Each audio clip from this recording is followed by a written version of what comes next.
Il est directeur et programmateur de la ferme de Bel-et-Bas à Guyancourt et il nous présente ses nouveautés et les trésors qu'il a dénichés pour la saison prochaine. Voici Johan Lavabre dans le kiosque. C'est effectivement la grande nouveauté de cette nouvelle saison de la ferme de Bel-et-Bas qui va consacrer 4 journées à 4 disciplines. Donc au mois d'octobre, au mois de décembre, au mois de mars et au mois de mai. Nous consacrerons à chaque fois une journée dans l'ordre au cirque, ensuite au conte, puis à la poésie et à la marionnette.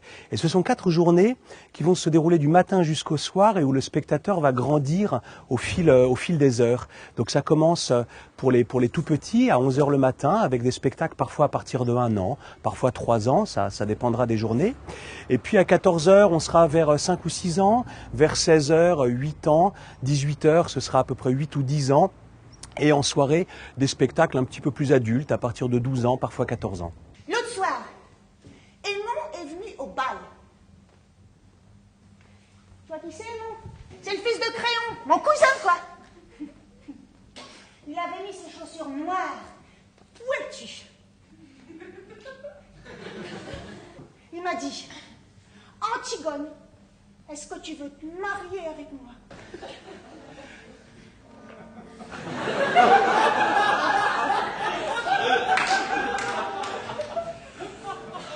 La première journée est consacrée au cirque, plus précisément au clown et plus spécifiquement au clown féminin. Donc il y aura 5 spectacles autour de 5 clowns féminins dans cette première grande journée. On aura Antigone d'Adèle Naudet-Langlois, donc un monologue d'une clown qui aborde la figure tragique d'Antigone.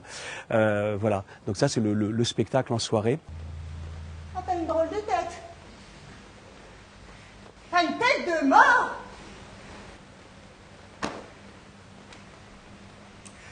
Oh.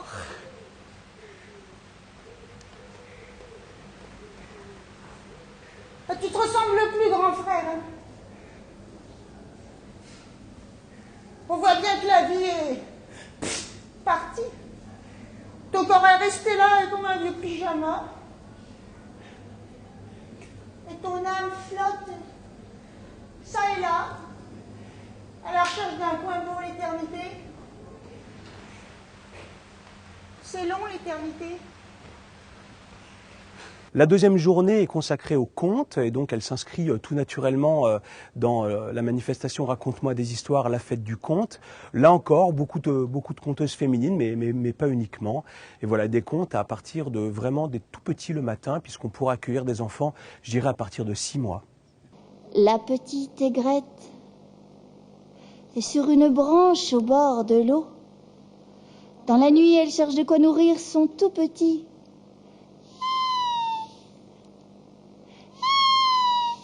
Mais la frêle branche se brise et l'aigrette tombe dans l'eau.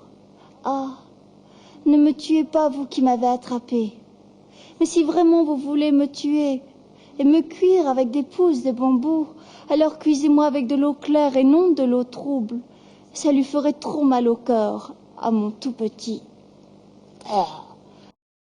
Le troisième temps fort s'inscrira dans le Printemps des Poètes en partenariat avec la Maison de la Poésie de Saint-Quentin en Yvelines.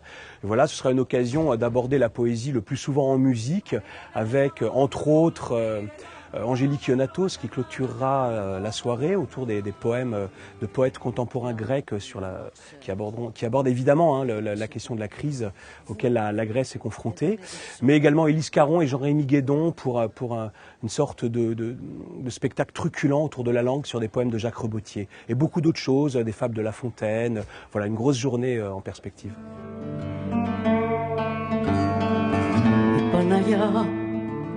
Το πέλαγο κρατούσε στην ποδιά της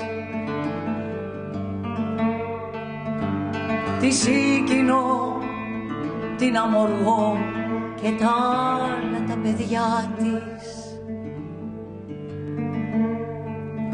Από την άκρη του καιρού και πίσω από τους χειμώνες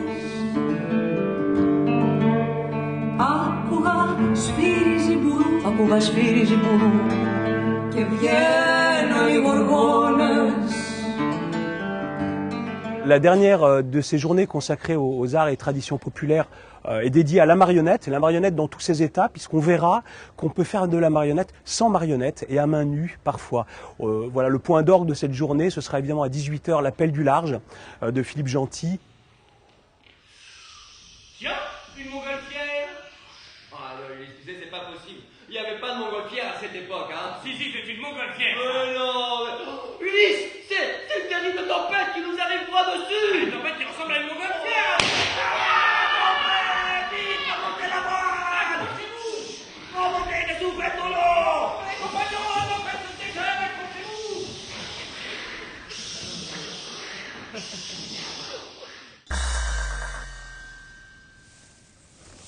Un nouveau sujet de la rédaction.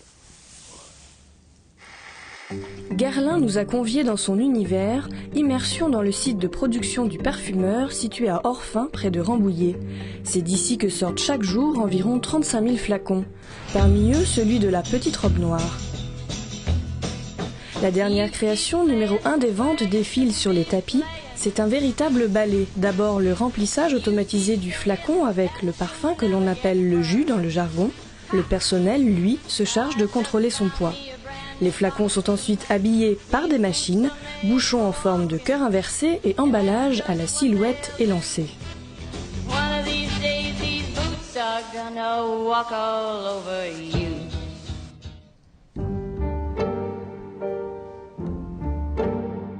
Derrière les machines bruyantes règne un monde plus silencieux. Dans les effluves du jus fruité cerise noire bergamote, les dames de table confectionnent à la main les écrins Garlin.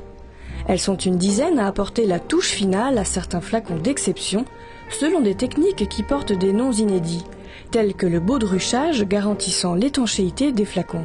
Le fait d'humidifier la membrane sèche et durcie, ce qui permet de maintenir fermement le bouchon sur le col du flacon. Autre méthode ancestrale, le barbichage, ou l'art de donner du volume à de petits fils de soie soigneusement noués par les dames de table. Et sur certains flacons, un cachet de cire permet d'apposer le sceau de la marque en forme de double G. J'aime bien faire le travail manuel, j'aime bien la dextérité, la minutie, et donc j'ai postulé parce qu'il y avait une place de libre. Donc j'ai appris il y a à peu près 2 ans, j'y suis maintenant. Et donc au bout d'1 an, je savais pratiquement tout faire. Donc il faut savoir que ces gestes-là sont dans le patrimoine Garlin. Ce qui a valu cet artisanat a permis à Garlin d'obtenir le statut d'entreprise du patrimoine vivant décerné par le ministère de l'Industrie. Ce qui fait la fierté des dames de table. Faire les seaux, là, c'est quand j'applique la cire et quand je mets mon seau et que je vois après le scellé Garlin qui brille, j'ai toujours été admirative de ça. Alors que les machines remplissent 32 flacons par minute de la petite robe noire, les dames de table mettent-elles une journée à remplir et bichonner une trentaine de fioles d'exception, et même 1h30 pour un seul modèle d'exposition, version XXL. C'est ainsi par leur savoir-faire que les petites mains de Garlin façonnent des exemplaires uniques.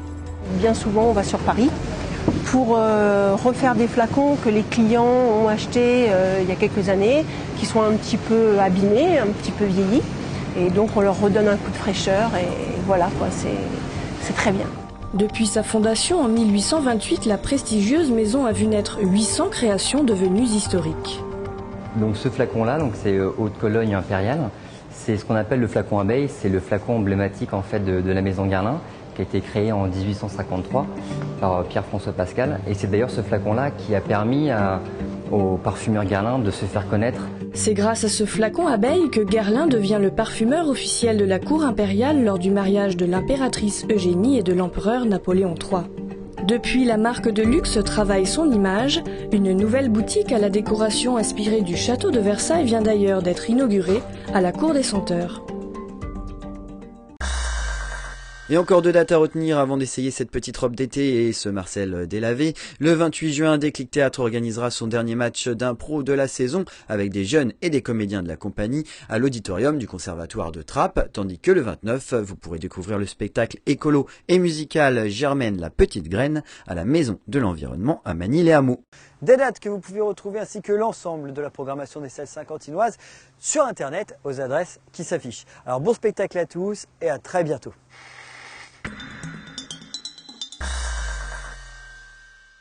Le cash, c'est de la balle.